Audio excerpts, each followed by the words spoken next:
If you've gotten a flat tire, try very hard to maintain control of the vehicle. Immediately hit your hazard signals to let other drivers know that there is a warning. Carefully pull off to the side of the road, and you'll need to roll very slowly and gently to a safe location where traffic's not going to hit you, and at best, a level surface if possible. This process to change the flat tire is nearly impossible to do on a hill because the jack gets very flimsy when there's any other pressure from the hill and cause the vehicle rolling. It just makes the situation more dangerous. So flat surface if possible, and you'll want it to be on a firm surface. The grass is not a very good firm surface for your jack. So if you can, on the shoulder or on gravel, preferably a parking lot or someplace safe to be pulled over, and make sure that you can do this without your vehicle rolling. Now that you've found a safe location to change the tire, this is a crew cab pickup truck, so the spare tire tools are going to be located underneath your back seat. In the standard cab, they should be behind your driver's seat. To access these, you just lift the back seat up, and you'll find your tire iron and the jack tools. On this side, you will find your jack and tire chocks. These are going to wheel chocks to keep the vehicle from rolling. This package unscrews.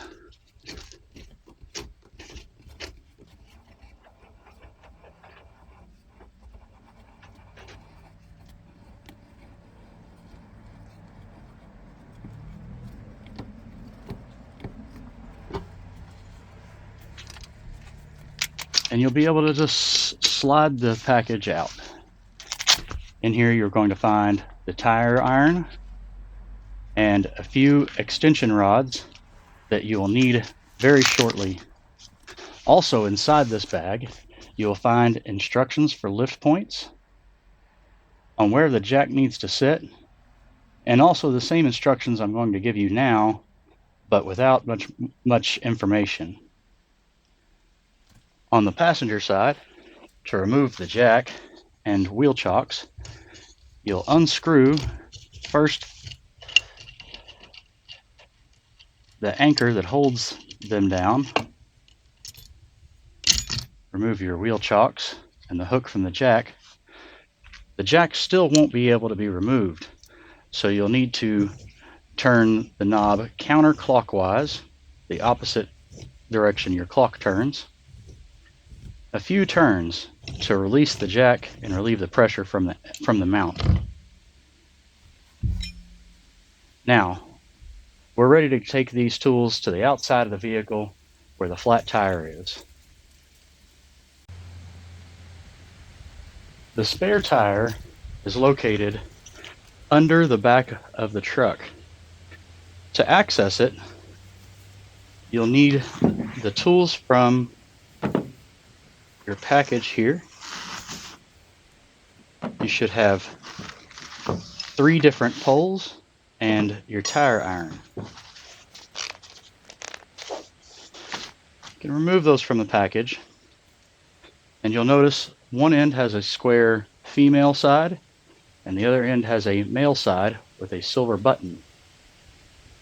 To assemble these, you will insert the male end into the female end, push the silver tab down, and it'll lock into place. On the end of one of these poles, you'll find this flat-ish hook shape,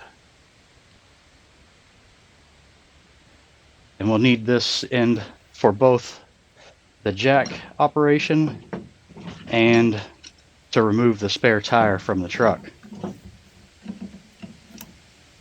Now that we have the 3 poles assembled, on the end of your tire iron, you will find there's an open square in the middle of the wrench.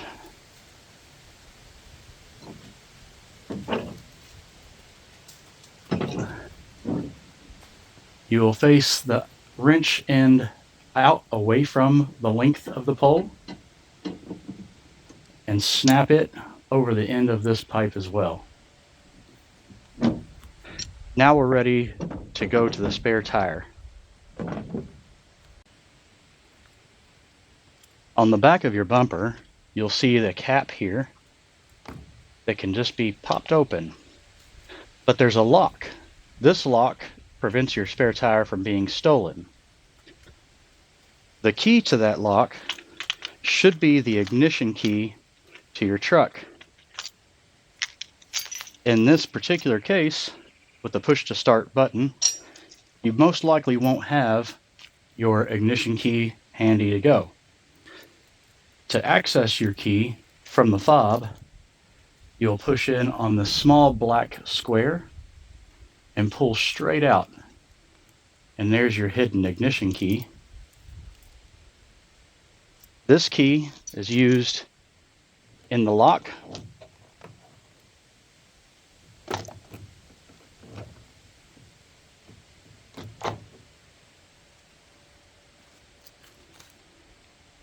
once unlocked, you should be able to pull the plug straight out, and then you can insert your key back into the fob. To lower the spare tire, depending on your model,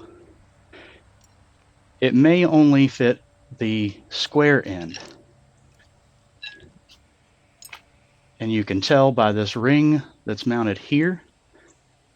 If it has this ring, for this particular model, you only need the female square end to go into the hole. Your pipes will get inserted very deep into the back of the bumper here. And you should have something that looks like this. At this point, you should be able to slightly, very slowly, and easily crank your spare tire down. If it is inserted properly and pushed into the hole properly, as you crank, the spare tire will lower down from below the truck.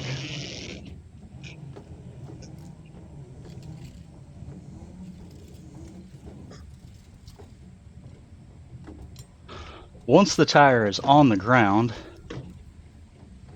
it should still need a few extra turns to make sure that you're able to fully release the clip that holds the spare tire to the cable.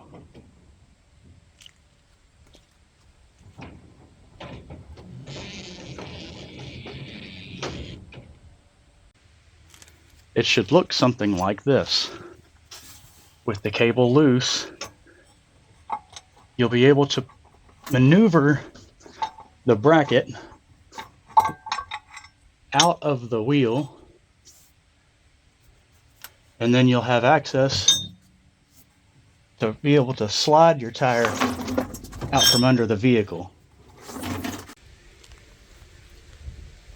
To remove the flat tire, before you start jacking up the vehicle, if you're going to be replacing a front tire, the wheel chocks will go to the rear wheel. If you're replacing a rear tire, the wheel chocks will go to the front tire, opposite of where you're working. These separate and sit like this. For the front tire is what I'm going to show you. You will take one wheel chock and shove it firmly behind the back tire, and one firmly in front of the tire. This will prevent the vehicle from being able to roll. To operate the jack, you will be using this end of your jack tools.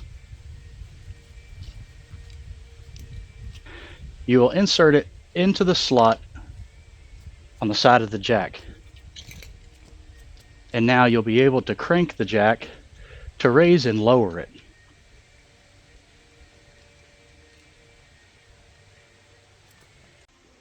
The jack location for the front of the vehicle is going to be just behind the tire.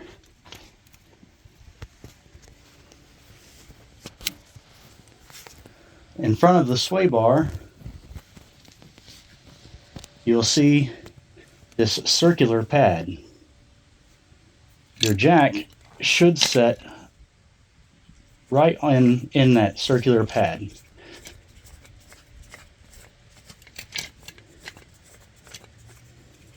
The jack is very easy to turn by hand until you do have weight of the vehicle on the jack.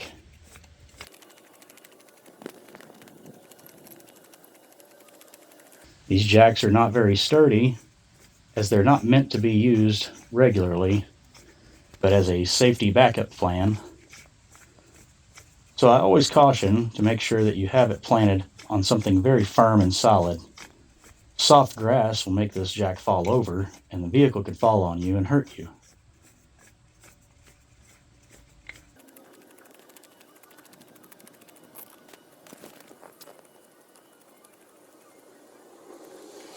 Once it gets difficult to turn, you will start noticing the vehicle is actually already starting to go up some.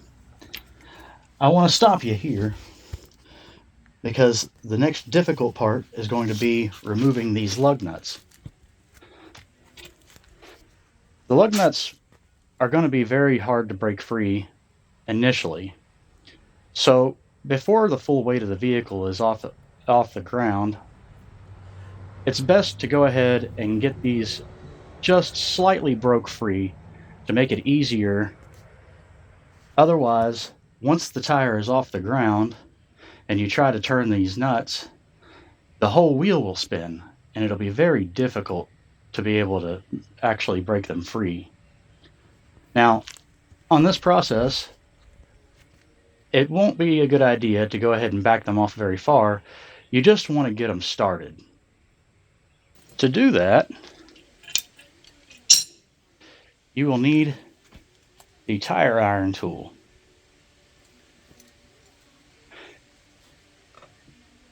You will start with each one and put downward pressure until you feel it start to move. That's all we're trying to do before we get the vehicle off the ground. Always go to the opposite side each time you free one up. Otherwise, if you do them in order, the last one you get to will probably be very difficult to break free.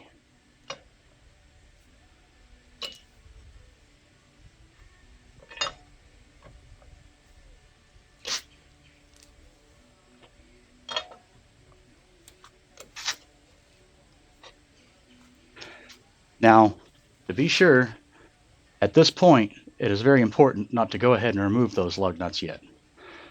The tire needs to be completely off the ground before you move on forward.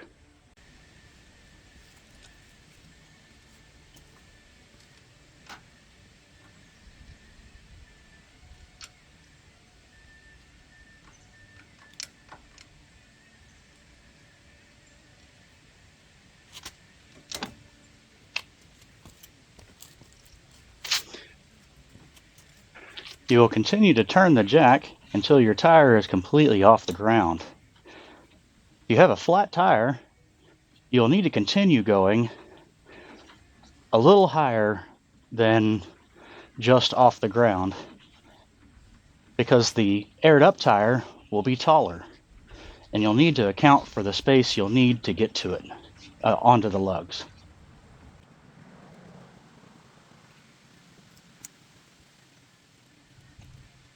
Since this is not a flat tire, I have plenty of room for the new tire to make it on. Once the tire is all the way off the ground, you can continue removing these lug studs from your wheel. Being sure they're all loosened up. Once they don't have any resistance,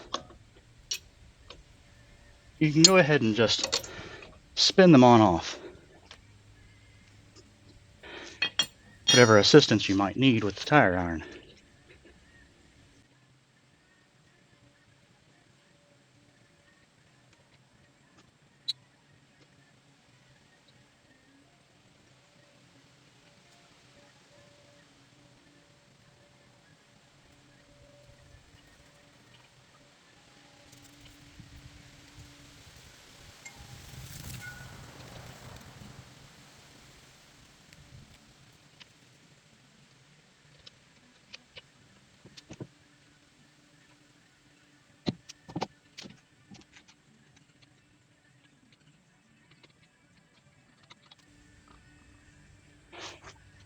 Now, with the nuts off of the wheel and the wheel unbolted, you should be able to lift the wheel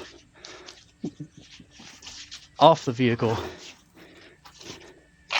and roll it out of your way.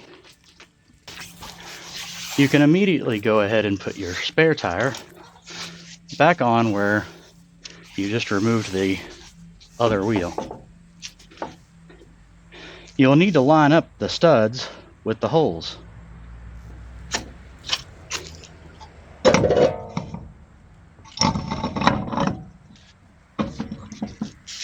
And slide it all the way on to the vehicle. You use the same nuts to put back on.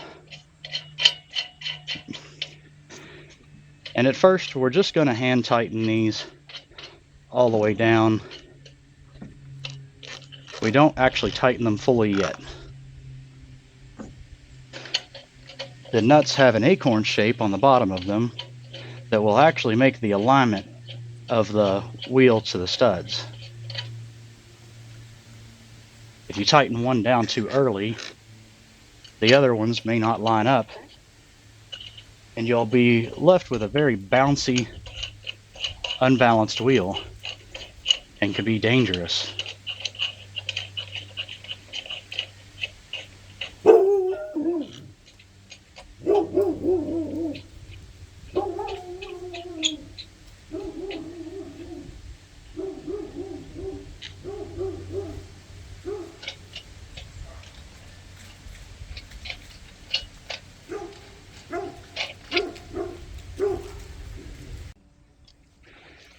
Now that your lugs are hand tight and the vehicle is still off the ground, we'll go ahead and snug these up some.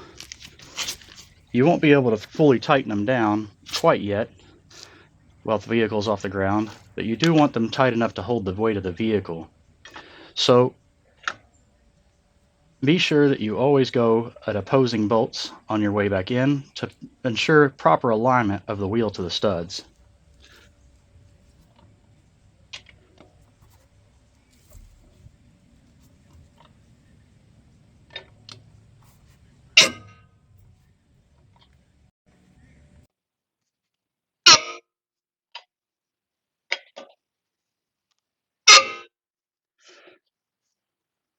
I do believe that's as tight as I'll be able to get these with the vehicle still off the ground.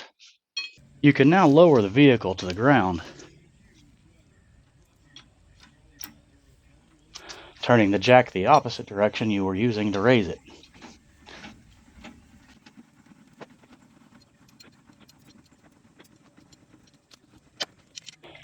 Now that the jack is loose,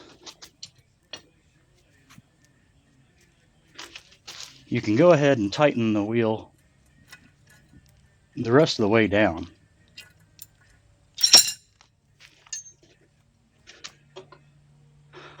Always going to opposing bolts in a star pattern.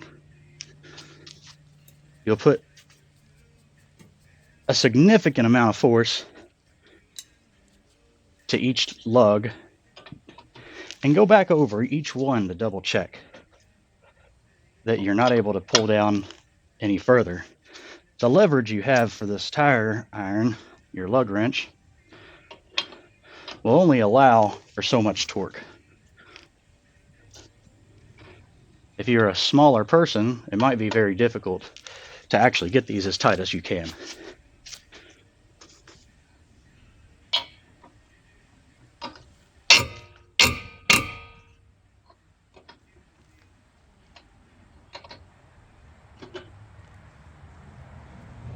If you need more leverage, you can put your foot on the jack handle, on the lug wrench handle, and force it down some.